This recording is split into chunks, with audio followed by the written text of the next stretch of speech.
శ్రీ విష్ణు రూపాయ నమశివాయ. రెండేళ్లకొకసారి మాఘ పౌర్ణమి రోజు మొదలయ్యి 4 రోజుల పాటు తెలంగాణలో మేడారంలో అద్భుతమైన జాతర జరుగుతుంది. దాన్నే మేడారం జాతర, సమ్మక్క సారక్క జాతర అని పిలుస్తారు. మనకి ఉత్తర భారతదేశంలో కుంభమేళా జరుగుతుంది చూడండి, అలాగనే ఇక్కడ కూడా దాదాపు కోటిన్నర మంది భక్తులు వచ్చి మొక్కులు తీర్చుకుని అమ్మవారికి దండం పెట్టి వెళ్తూ ఉంటారు. ఇంతకీ అసలు ఆ ఉత్సవం ఏమిటండి? ఆ సమ్మక్క సారక్క ఎవరు? అక్కడ 4 రోజుల్లో ఏం జరుగుతుంది? దాని వెనకాల ఉన్న తత్వం ఏమిటి? అవన్నీ మీకు ఈ వీడియోలో చెప్తా.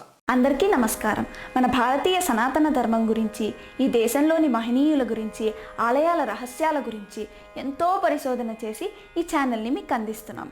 సబ్స్క్రైబ్ చేసి పక్కనే ఉన్న బెల్ ఐకాన్ని క్లిక్ చేయండి. ఇది ఏమిటో అర్థం కావాలంటే మొట్టమొదట మీకు 2 కథలు తెలియాలి. ఆ మొదటి కథ కోయ పురాణంలోది. అదేమిటి అంటే అసలు ఈ కథ అంతా 1300 CE ఆ ప్రాంతంలో జరిగిందనమాట, కాకతీయుల సమయంలోనూ. అయితే ఆ ప్రాంతంలో ఒక కోయదొర ఉండేవాడు. ఆయనకి పిల్లలు లేరు. దాంతో ఆయన భార్యలు పిల్లల కోసం తపించిపోతూ అమ్మవారికిను నాగేంద్రుడికి ఎన్నో పూజలు చేసి తల్లి నువ్వు ఒక్కసారి మా ఇంట్లో పుట్టు అని వేడుకునేవారు. అయితే ఏమైంది, కొన్నాళ్ళకి వాళ్ళు ఒకసారి అడవిలోకి వెళ్తే అక్కడ అడవిలో ఒక చోట పుట్ట మీద ఒక చిన్న పాప కనిపించింది. ఆ పాప నవ్వుతూ కేరింతలు కొడుతోంది. విచిత్రం ఏమిటంటే ఆ పాప చుట్టూ సింహాలు, పులులు అవన్నీ కాపలా కాస్తున్నాయి. కొంతమంది ఏం చెప్తారంటే పుట్ట మీద దొరకలేదు, ఆ పుట్ట పక్కన తవ్వుతూ ఉంటే అక్కడ ఒక మందసంలో దొరికింది, అంటే ఒక పెట్టెలో దొరికింది అని చెప్తారు, సీతమ్మ వారిలాగా. ఏది ఏమైనా సరే ఆ పాప అయోనిజ అక్కడ అలా కనిపించింది వాళ్ళకి. దాంతో వాళ్ళు పొంగిపోయి ఇంటికి తెచ్చుకుని ఆ మాఘ పౌర్ణమి రోజు ఆ పాపకి సమ్మక్క అని పేరు పెట్టారు. ఆ తర్వాత పెరిగి పెద్దదయ్యే కొద్దీ ఎంతో దివ్యత్వాన్ని ప్రకటించింది. ఆ గ్రామస్తులందరినీ తన కన్నబిడ్డల్లా చూసుకునేది. వాళ్ళందరూ ఆ తల్లిని అమ్మవారికి స్వరూపంగా చూసుకునేవారు. ఎలాంటి రోగాలు వచ్చినా తల్లి చేతితో మందిస్తే తగ్గిపోయేది. ఎంతటి కష్టంలో ఉన్నా సరే ఆ తల్లి ఒక్కసారి తాకితే స్వస్థత పొందేవారు. అయితే కొన్నాళ్ళు పోయాక తల్లి ఏం చేసింది, ఆ బయ్యక్కపేట అనే గ్రామంలో నేను ఇక్కడ ఇంట్లో ఉండను, దూరంగా ఒక కొండ ఉంది కదా దేవరగుట్ట అని, నన్ను ఆ కొండ మీద దింపేయండి, నేను అక్కడ ఉంటాను అంది. అనేసరికి వీళ్ళు అదేమిటమ్మా ఆడపిల్లవి ఒక్కదానివి కొండ మీద ఎలా ఉంటావు అంటే, లేదు నేను అక్కడే ఉంటాను, అక్కడికి వెళ్ళిపోతాను అని చెప్పింది. నాకు అక్కడ ప్రకృతి ఉంది, ఆ ప్రకృతిలో జీవులన్నీ ఉన్నాయి, నన్ను ఎవరో ఏం చేయలేరు అని. అంతా వాళ్ళు భయపడ్డారు. కానీ చిన్నప్పుడే ఆ పాప పుట్టినప్పుడు ఆ చుట్టూ జంతువులు అవన్నీ ఉండడం చూశారు కదా, దాంతో ఏదో దివ్యత్వం ఉంది అని చెప్పి అక్కడ తీసుకువెళ్ళి దింపి, అలాగే అక్కడ జలకం బావి అని ఒక బావి తవ్వారు ఆ తల్లి అవసరాల కోసం అని. ఆ తర్వాత ఏమైంది, కొంతకాలానికి పగిడిద్దరాజు అని ఒక రాజు ఉండేవాడు ఆ ప్రాంతానికి. అతనికి ఇచ్చి వివాహం చేశారు తల్లిని. మాఘ పౌర్ణమి రోజు వివాహం చేశారు. ఆ తర్వాత వాళ్ళకి ఒక కుమారుడు ఒక కుమార్తె పుట్టారు. ఆ కుమార్తెని సారలమ్మ అని పిలిచేవారు. ఆ తల్లే సారక్క అయిందనమాట. మనం సమ్మక్క సారక్క అంటే అక్కా చెల్లెళ్ళు అనుకుంటాం, కాదు, తల్లి కూతుళ్ళు. ఆ తర్వాత జంపన్న అని ఒక కుమారుడు పుట్టాడు. అతను కూడా మహాపరాక్రమవంతుడు. ఈ సారక్కను తీసుకువెళ్ళి గోవిందరాజులు అనే ఆయనకిచ్చి వివాహం చేశారు. ఇక్కడ దాకా ఉన్నది ఒక కథ. దీనికి సంబంధించిన ఆధారాలన్నీ కూడా ఆ బయ్యక్కపేటలో ఇప్పటికీ ఉన్నాయి. ఈ బయ్యక్కపేట అనేది మేడారం నుంచి 15 కిలోమీటర్స్ దూరం ఉంటుంది. మీరు అక్కడికి వెళ్ళారంటే ఆ తల్లి నివసించిన కుటీరం ఉంది అక్కడ. అందులో ఒక పుట్ట ఉంది. అలాగే అక్కడ పుట్టుగద్దెలు అని ఆ తల్లి పుట్టిల్లు కదా ఊరు, అక్కడ కూడా మేడారంలాగే గద్దెలు ఉన్నాయి. అలాగనే ఆ గుట్ట ఉంది, ఆ దేవరగుట్టని ఇప్పుడు సమ్మక్క గుట్ట అని పిలుస్తారు. అలాగే అక్కడ జలకం బావి, అవన్నీ అడవిలో ఉంది. ఆ బావి కొంచెం లోపలికి వెళ్ళాలి. అవన్నీ కూడా ఇప్పటికీ ఆ ప్రాంతంలో ఉన్నాయి. ఇప్పటిదాకా చెప్పిన కథ కోయ పురాణంలో ఉంది. ఇప్పుడు చరిత్రకారులు ఏం చెప్పారు అనేది చూద్దాం. ఆ సమయంలో ఆ ప్రాంతాన్ని కాకతీయ ప్రతాపరుద్రుడు పరిపాలించేవాడు. ఈ పగిడిద్దరాజు ప్రతాపరుద్రుడికి సామంతరాజు. దాంతో ప్రతి సంవత్సరం కప్పం అవి కడుతూ ఉండేవారు. ఒకసారి ఏమైంది, ఆ ప్రాంతంలో విపరీతమైన కరువు కాటకాలు వచ్చి పాపం వాళ్ళకి తినడానికి తిండి లేకపోయింది ఆదివాసులందరికీ. దాంతో కప్పం కట్టలేకపోయింది. అది కాకతీయ ప్రతాపరుద్రుడి కోపం వచ్చి వాళ్ళు ఎందుకు కప్పం కట్టట్లేదు అని సైన్యంతో సహా ఈ మేడారం పైన దండయాత్ర చేశాడు. ఎంత దారుణమైన విషయం అది. పన్ను కట్టలేకపోతే ప్రజలు, ఆయన తండ్రి లాంటి వాడు వచ్చి ఎందుకు కట్టలేదు అనేది ఆరా తీయాలి కదా. అదేమీ లేకుండా దండయాత్ర చేసేయడం అనేది ఒక రాచరికపు అహంకారం. దాంతో ఆ అహంకారాన్ని ఎదిరించి కుటుంబం ముందు నిలిచింది. వీళ్ళ వెనకాల ఆదివాసీలందరూ వెళ్ళి యుద్ధం చేశారు. మొట్టమొదటి ఏమైంది, ఈ సారక్కను గోవిందరాజు వీళ్ళిద్దరూ ఆ కన్నెపల్లె అని ఒక ఊరుంది. అక్కడి నుంచే కాకతీయ సైన్యం లోపలికి వస్తుందన్నమాట. అక్కడ రాకుండా అడ్డుపడడానికి అక్కడికి వెళ్ళి యుద్ధం చేసి పాపం ఆ యుద్ధంలో ఇద్దరు ప్రాణాలు కోల్పోయారు. తర్వాత కాకతీయ సైన్యం అలా వచ్చేస్తూ అక్కడ సంపెంగ వాగు అని ఒకటి ఉంది. అది దాటబోతుంటే ఈ వాగు దాటకుండా ఆపాలి అని చెప్పి జంపన్న చిన్న కుర్రవాడు కదా, వీరుడు వెళ్ళి వాళ్ళతో పోరాడాడు. పోరాడి ఎంతో యుద్ధం చేస్తే పాపం అతన్ని కూడా పొడిచి చంపేశారు. దాంతో అతను ఆఖరికి వాళ్ళకి దొరకకుండా వచ్చి ఆ సంపెంగ వాగులో పడి చనిపోయాడు.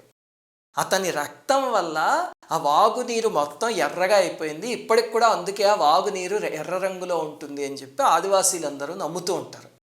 ఆ తర్వాత సైన్యం వాగు కూడా దాటి వచ్చేసరికి అప్పుడు పగిడిద్దరాజు వెళ్ళి యుద్ధం చేస్తే చాలాసేపు పోరాడాడు. పాపం ఈయన్ని కూడా చంపేశారు. ఆఖరికి సమ్మక్క దిగొచ్చింది యుద్ధరంగంలో. ఆవిడ అమ్మవారి స్వరూపం కదా, దాంతో చీల్చి చెండాడేసింది వాళ్ళందరినీ. ఆఖరికి ఏం చేస్తారు, ఇంక ఈవిడ్ని నిలవరించలేం మనం, స్వైర విహారం చేసేస్తుందని చెప్పి ఆవిడ యుద్ధం చేస్తుంటే చాలామందితో వెనక నుంచి వచ్చి పొడిచేశారు బల్లాలతో. అంతో పాపం ఆవిడ ఒళ్ళంతా జల్లెడైపోయి రక్తసిక్తం అయిపోయి యుద్ధరంగం వదిలేసి అక్కడ చిలకల గుట్ట అని ఒక గుట్ట ఉంది. ఇప్పుడు మేడారం గద్దె పక్కనే ఉంటుందన్నమాట. ఆ గుట్ట మీదకి నడుచుకుంటూ వెళ్ళిపోయింది. అంతా ఈ ఆదివాసీలందరూ అయ్యో అమ్మ అక్కడికి వెళ్ళిపోయింది, ఎక్కడికి వెళ్ళింది అని చెప్పి కూడా వెతుక్కుంటూ వస్తే ఆవిడ కనిపించలే అక్కడ. కానీ ఆ గుట్ట మీద నెమలినార చెట్టు అని ఉంటుంది. ఆ చెట్టు కింద ఒక పెద్ద కుంకుమ బరిడె కనిపించి దాని నిండా కుంకుమ కనిపించింది. అయ్యో మన ప్రాణాలని రక్షించడం కోసం, మనందరి పసుపు కుంకుమల్ని నిలబెట్టడం కోసం ఆ తల్లి దేహత్యాగం చేసింది అని వాళ్ళందరూ కన్నీటితో గుర్తించి ఆ తల్లికి నమస్కారం చేసుకున్నారు. మరి ఆవిడ త్యాగం ఊరికే పోతుందా? ఆ పక్క రోజు ఈ ప్రతాపరుద్రుడికి కాకతీదేవి అనే అమ్మవారు కల్లో కనిపించారు. ఆ తల్లి కాకతీయులకి ఆరాధ్య దేవత అనమాట. కనిపించి ఏమిటి నీ అహంకారం, పాప అమాయకులందరినీ అలా చంపేస్తున్నావా, జాగ్రత్త నేను ఊరుకోను అని అమ్మవారు గట్టిగా చెప్పి వెంటనే అతను ఆ యుద్ధాన్ని ఆపేసేసి వాళ్ళందరికీ క్షమార్పణ చెప్పి మేడారాన్ని స్వతంత్ర రాజ్యం కింద ప్రకటించాడు. అది ఈ రెండో కథ అనమాట. ఈ రెండు కథల్లో ఏది నిజమైనది అంటే, ఇంకొంతమంది అంటారా వీళ్ళ కథ అంతా ఒక కోడ్ లాంగ్వేజ్లో నిక్షిప్తం అయ్యింది. ఎక్కడుంది అంటే, వీళ్ళందరినీ తీసుకువచ్చేటప్పుడు ఈ పండగకి జెండాలు తీసుకొస్తారు. ఆ జెండాల పైన ఆదివాసీయుల భాషలో కొన్ని బొమ్మలు ఉన్నాయి.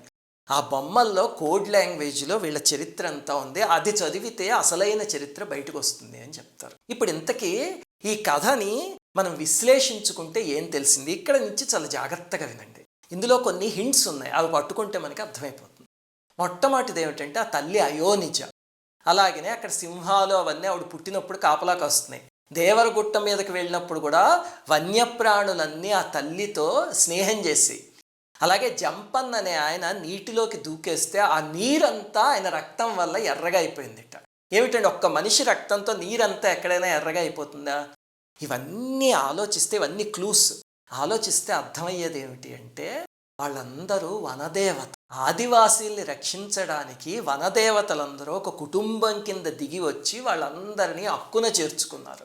అలా అయితే మనకు ఒక అనుమానం వస్తుంది, ఏమండి వనదేవత అంటే అమ్మవారు కదా, మరి అలా అయితే అమ్మవారు యుద్ధంలో మరణించటం ఎందుకు అని. ఒక్కటి ఆలోచించండి, అమ్మవారు ఒక చిన్న శక్తితో ఒక కుటుంబంలాగా ఏర్పాటు చేసుకుని కిందకు వచ్చి వాళ్ళందరితో మమైకం అయిపోయినారు. కానీ అక్కడ వచ్చిన సమస్యలు ఏమిటంటే, కరువు సమస్య వచ్చింది, యుద్ధం సమస్య వచ్చింది. దానివల్ల జనం అందరూ నలిగిపోయారు. అంత పెద్ద సమస్యని మానవ దేహంతో దిగి వచ్చిన అమ్మవారు ఆపలేకపోయారు. అప్పుడు ఏం చేశారు, ప్రాణత్యాగం చేసి ప్రకృతిలో కలిసిపోయి మహాశక్తి కింద అయిపోయారు. ఆ మహాశక్తి కింద అయ్యారు కాబట్టే ఆ రాజు కలలోకి వచ్చి జాగ్రత్తగా ఉండు అని చెప్పి వార్నింగ్ ఇవ్వగలిగారు. అలాగనే ఇప్పటికీ కోట్ల మంది మొక్కుకుంటే అందరి మొక్కులు తీర్చగలుగుతున్నారు. ఎలాగా అంటే, తన భౌతికమైన స్వరూపం నుంచి దివ్యమైన శక్తి కింద ఆవిర్భవించారు అమ్మవారు. మీకు తేలిగ్గా అర్థం అవడానికి ఒక ఉదాహరణ చెప్తాను. ఒక సముద్రం దగ్గరికి వెళ్ళి మనం ఒక బకెట్తో నీళ్లు తీసుకొచ్చాం అనుకోండి, దాంతో మనం ఏదో మాలిన్యాన్ని కడిగేద్దాము అంటే ఒక ఇంత మాలిన్యాన్ని కడగచ్చా బకెట్ నీళ్లు పోసి? అలా కాకుండా విపరీతమైన మాలిన్యం ఉండి దాన్ని పోగొట్టాలంటే ఏం చేయాలి? అప్పుడు ఈ బకెట్ నీళ్ళని తీసుకెళ్ళి మళ్ళీ సముద్రంలో కల్పిస్తాం అనుకోండి, ఈసారి ఆ నీళ్లు సముద్రం అనే మహాశక్తి కింద అయిపోయి అప్పుడు ఒక ఉప్పెన వచ్చింది అనుకోండి, మొత్తం మాలిన్యాన్ని అంతటిని కడిగేస్తుంది. అంతేనా? అలాగే అమ్మవారు కూడా తన చిన్న ఫామ్లోంచి పెద్ద ఫామ్లోకి వెళ్ళిపోయి అప్పుడు చేయాల్సిన పని అంతటిని చేసి ఇప్పటికీ కోట్ల మంది ఆదివాసీల్ని కన్న తల్లిలాగా రక్షిస్తున్నారు. ఇంతకీ ఆ జాతర 4 రోజులు ఏమి జరుగుతుంది అది కూడా మీకు క్లుప్తంగా చెప్తా. మొట్టమొదటి రోజు అంటే మాఘ పౌర్ణమి రోజు మొదలు పెడతారు కదా, ఆ రోజు కన్నెపల్లె నుంచి సారక్క అమ్మవారిని తీసుకొస్తారు మొట్టమొదట, అంటే కూతురుని అనమాట. ఆ తర్వాత ఏం చేస్తారు, కొండాయి అనే ఒక ఊరుంది, అక్కడి నుంచి ఆ గోవిందరాజు అనే ఆయన్ని తీసుకొస్తారు, అంటే ఈ సారక్క యొక్క భర్త. ఆ తర్వాత పునుగొండ్ల అనే ఊరు దగ్గర నుంచి ఆ పగిడిద్దరాజుని తీసుకొస్తారు. వాళ్ళ ముగ్గురిని తీసుకొచ్చి మొట్టమొదటి రోజు మేడారంలో ఆ గద్దె మీద కొలువు ఉంచుతారు అనమాట. తర్వాత రెండవ రోజే అసలు ఈ వేడుక అంతటికీ మహోత్కృష్టమైన రోజు. ఆ రోజు ఏం చేస్తారు, ఆ చిలుకల గుట్ట పైనుంచి సమ్మక్కాదేవికి ప్రతిరూపమైన కుంకుమ భరిణని కిందకి తీసుకొస్తారు. దానికోసం ఒడ్డెల బృందం అని, అంటే పూజారుల బృందం ఒకటే కొండపైకి వెళ్తుంది. వాళ్ళందరూ చక్కగా ధూపం వేసుకుంటూ భజంత్రీలతో పాటు వెళ్తారు. ఒక చోటుకి వెళ్ళాక వాళ్ళందరినీ ఆపేసి ప్రధాన ఒడ్డే ఒక ఆయన ఉన్నారు, ఆయన అలా అడవిలోకి ఒక రహస్యమైన ప్రదేశంలోకి వెళ్తారు. ఆయన కూడా ఒక రహస్యమైన సామగ్రి తీసుకువెళ్ళి అక్కడ కొన్ని రహస్యమైన పూజలు చేసి అప్పుడు ఆ భరిణని కిందకి తీసుకొస్తారు. ఆయన తీసుకురావడం ఎప్పుడైతే కనిపించిందో ఇంకంతే, ఆ కోట్ల మందిలో ఒక్కసారి ఆనందం పెళ్ళుబికిపోతుంది. జయ జయధ్వానాలు చేసేసి దిక్కులు పిక్కటిల్లేలాగా అమ్మవారి పేరు చెప్తారనమాట. ఎందుకంటే తమ మనుగడ కోసం ప్రాణత్యాగం చేసిన తల్లి మహనీయురాలు అని వాళ్ళందరికీ ఇప్పటికీ కృతజ్ఞత. అప్పుడు అమ్మవారిని తీసుకొచ్చి ఆ గద్దె మీద పెడతారు. అది రెండో రోజు. మూడో రోజు ఏమిటంటే అందరూ అక్కడ కొలువు తీరారు కదా, తమని రక్షించడానికి వనదేవతల కుటుంబం అక్కడికి వచ్చింది అన్న సంతోషంతో అందరూ వచ్చి మొక్కులు తీర్చుకుంటారు. చాలామంది అమ్మవార్లిద్దరూ తమ ఇంటి ఆడపడుచులని చెప్పి వాళ్ళకి చీర సారే ఒడిబియ్యం అవన్నీ ఇస్తారు. అలాగే కొంతమంది నిలువెత్తు బంగారాన్ని సమర్పించుకుంటారు, కోరికలు తీరినవాడు. బంగారం ఎలా సమర్పించుకుంటారండి అంటే వాళ్ళు బెల్లాన్ని బంగారం అంటారు. అది అయిపోయాక ఆఖరి రోజు 4వ రోజు అమ్మవార్లకి అయ్యవార్లకి నమస్కారం చేసి వాళ్ళని వాళ్ళ స్వస్థలాలకి సాగనంపేసి మళ్ళీ అమ్మవారిని చిలుకల గుట్ట మీదకి తీసుకువెళ్ళి యథాస్థానంలో ఉంచుతారు. అది 4 రోజుల్లోనూ జరిగే ప్రక్రియ. అసలు నాకు తెలంగాణకి చెందిన ఒక యోగి ఒక ఆయన కనిపించారు, ఆయన మంత్రసిద్ధులు. ఒకసారి ఆయనతో ఏదో మాట్లాడుతూ నేను ఏమిటండి అసలు అక్కడ జరిగేది అంటే ఆయన అన్నారు, అక్కడ జరిగేదాని కీలకం అంతా చిలుకల గుట్ట పైన ఉంది. ఆ చిలుకల గుట్ట పైకి కొంతమంది ఎక్కడానికి ప్రయత్నించారు, అది చిట్ట అడవిలా ఉంటుంది. ఒక చోట మాత్రం ఒక చిన్న గుహలా ఉంటుంది. ఆ గుహ చూసి అక్కడ అమ్మవారు ఉంటారు అని అనుకున్నారు. కానీ అంతేకాదు, నేను ఇంకా పైకి వెళ్ళాను అడవిలోకి, అక్కడ ఒక దివ్యమైన రహస్యం ఉంది. మనకి 18 శక్తిపీఠాలు 108 శక్తిపీఠాలు అంటాం కదా, అలాంటిదే ఒక శక్తిపీఠ శక్తి ఉంది అక్కడ. అందుకే అన్ని కోట్ల మందిని ఆకర్షించేస్తోంది. ఆ నిజం భవిష్యత్తులో జనాలకి తెలుస్తుంది అని చెప్పారు ఆయన. శ్రీమాత్రేన.